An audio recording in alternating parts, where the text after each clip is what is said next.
Alhamdulillah baik Ibu. Ada yang tidak hadir? Hadir semua Ibu. Baiklah, kalau hadir semua, sebelum membuka pembelajaran, Ibu minta tolong kepada ketua kelas untuk menyiapkan kelasnya dan juga memimpin doa. Dipersilahkan ketua kelas.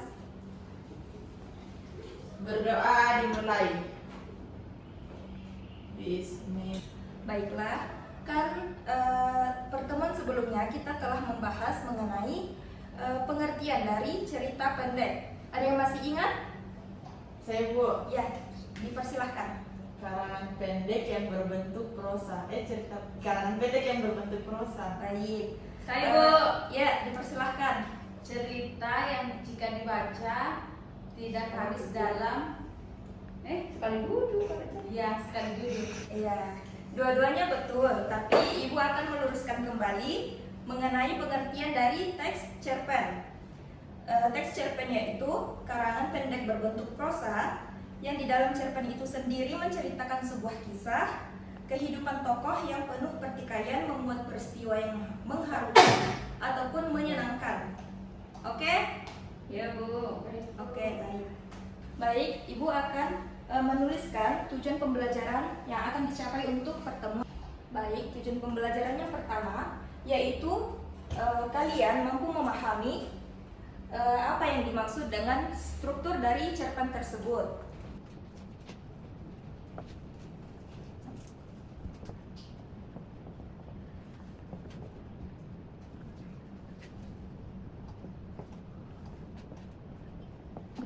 Kan tadi kalian sudah memaparkan pengertian dari teks cerpen, dan selanjutnya Ibu akan menjelaskan tujuan dari teks cerpen tersebut, yakni teks cerpen adalah untuk menghibur sekaligus menyampaikan pesan moral ataupun kehidupan melalui cerita fiktif yang singkat. Dan setelah mengetahui pengertian dan juga tujuan dari teks cerpen, kemudian teks cerpen juga mempunyai struktur, yang dimana struktur tersebut terbagi menjadi 6 bagian.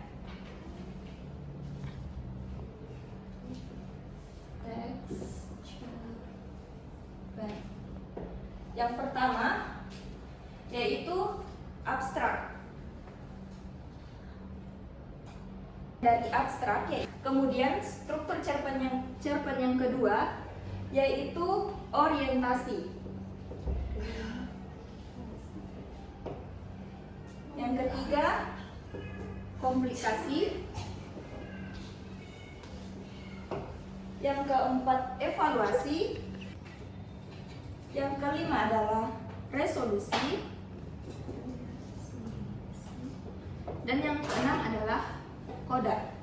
Untuk abstrak sendiri merupakan bagian yang menceritakan tentang keseluruhan isi cerita atau ringkasan dari teks cerpen. Kemudian untuk orientasi merupakan bagian yang menjelaskan tentang perkenalan tokoh, sifat tokoh, pencerminan situasi tokoh, perencanaan konflik, dan pemberian petunjuk resolusi fiksi. Kemudian komplikasi yaitu merupakan bagian yang dikembangkan dalam sebuah konflik cerpen. Kemudian evaluasi ditandai dengan munculnya petunjuk-petunjuk untuk menyelesaikan permasalahan. Resolusi bagian kemudian yang terakhir yaitu koda. Biasanya pengarang akan menyisipkan pesan moral di dalam teks cerpen tersebut. Kemudian setelah mengetahui struktur teks cerpen, dalam cerpen juga terdapat unsur-unsur yang terbagi menjadi dua, yaitu unsur intrinsik dan juga unsur ekstrinsik. Untuk unsur intrinsik terbagi menjadi 7 bagian. Yang pertama adalah tema, yang kedua tokoh,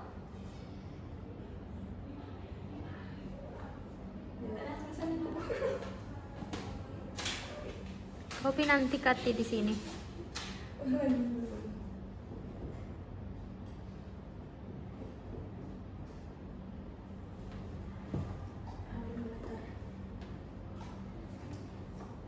yang ketiga alur, yang keempat latar, yang kelima penggunaan gaya bahasa,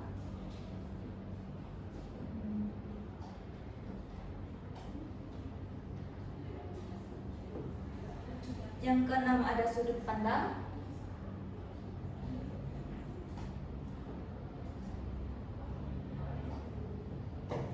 dan yang ketujuh ada amanat.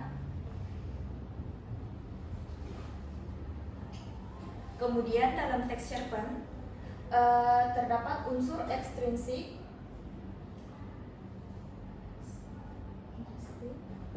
yang terbagi menjadi 3, yaitu yang pertama ada latar belakang masyarakat, yang kedua latar belakang penulis, dan yang ketiga ada nilai. Setelah kalian mengetahui dan memahami mengenai struktur dari teks cerpen, kemudian Ibu akan menjelaskan unsur-unsur dari cerpen. Yang pertama unsur intrinsik yang terbagi menjadi tema. Tema merupakan ide atau dasar dari teks cerpen tersebut. Yang kedua, tokoh merupakan orang yang berperan dalam cerita. Dan yang ketiga, alur merupakan jalan pola pengembangan atau rangkaian peristiwa dalam teks cerpen tersebut.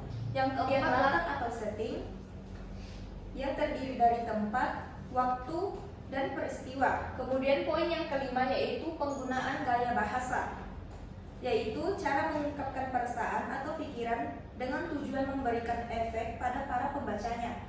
Kemudian poin keenam yaitu sudut pandang, adalah ciri khas atau strategi yang digunakan oleh pengarang dalam penyampaian cerita. Kemudian yang ketujuh ada amanat, merupakan pesan yang ingin disampaikan oleh penulis kepada pembacanya.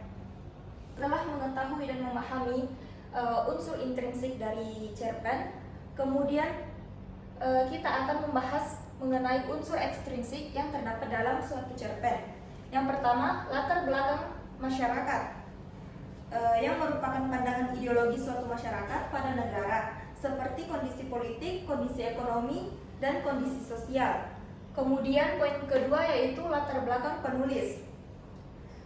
Di sini riwayat penulis atau pengarang cerita tersebut, misalnya psikologis dan juga aliran sastranya. Kemudian poin yang ketiga dari unsur ekstrinsik suatu cerpen, nilai yang dimaksudkan adalah nilai yang merupakan yang terdiri dari moral, nilai agama, nilai sosial, dan juga nilai budaya.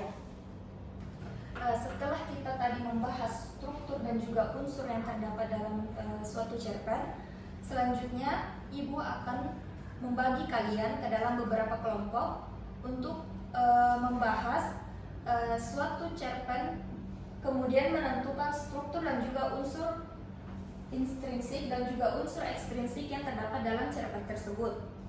Baik, Ibu akan membagikan lembar kerja yang akan kalian analisis bersama teman kelompoknya ya. Ya Bu. Bagaimana? Sudah ada yang selesai? Sudah Ibu, sudah selesai semua. Baik, untuk kelompok Halif dipersilahkan untuk maju ke depan mempresentasikan hasil analisisnya. Ya Bu. Demikian pembelajaran kita hari ini mengenai teks cerpen. Apakah di antara kalian masih ada yang ingat mengenai apa-apa saja yang telah kita pelajari tadi? Ada Ibu, saya. Ya, dipersilakan kepada Halif. Sudah belajar tentang struktur cerpen Bu. Tadi disampaikan bahwa ada 6 struktur. Yang pertama abstrak, yang kedua itu orientasi, yang ketiga komplikasi, yang keempat evaluasi, yang kelima resolusi, dan yang terakhir kode. Itu Ya. Terima kasih kepada Halif. Semuanya betul dan masih ingat ya? Iya Bu. Baik. Setelah hari ini kita membahas mengenai struktur dan juga unsur-unsur yang terdapat dalam teks cerpen, untuk pertemuan berikutnya kita masih akan membahas mengenai struktur dan juga unsur-unsur dari teks Sherpa untuk memperdalam pemahaman kalian mengenai struktur dan juga unsur-unsur yang terdapat dalam Sherpa. Sekian pembelajaran kita hari ini mengenai teks Sherpa. Terima kasih semuanya. Sampai jumpa untuk pertemuan berikutnya. Assalamualaikum warahmatullahi wabarakatuh. Waalaikumsalam warahmatullahi wabarakatuh. Terima kasih Bu. Terima kasih semuanya.